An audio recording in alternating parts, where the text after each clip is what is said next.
বাবার বাড়িতে থাকার মজাই কিন্তু আলাদা, তাই না? যখন সবাই একসাথে হই তখন কিন্তু এই প্ল্যান সে প্ল্যান আমাদের মাথায় ঘুরতেই থাকে। আমরা অনেক সময় বাবার বাড়িতে যখন একসাথে হই সবাই, তখন কিন্তু আমরা অনেক সময় চড়ুইবাতি খেলি কিংবা ঘুরতে যাই বাহিরে।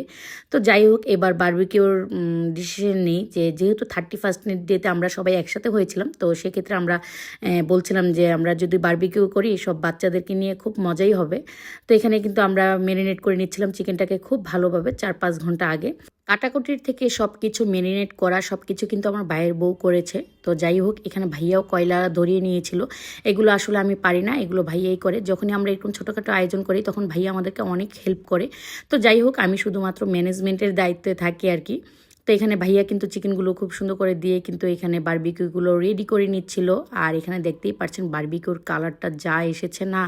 আর এবার বারবিকিউটা অনেক টেস্টি হয়েছিল। আমি এর আগে যখন বারবিকিউ খেয়েছিলাম পুরোটা খেতে পারিনি। আমার কাছে যে এই একটা ফ্লেভার আসে না পুরার, এটা আমি একেবারেই নিতে পারি না। তো যাই হোক, এবার বেশ ভালো লেগেছে আমার কাছে খেতে।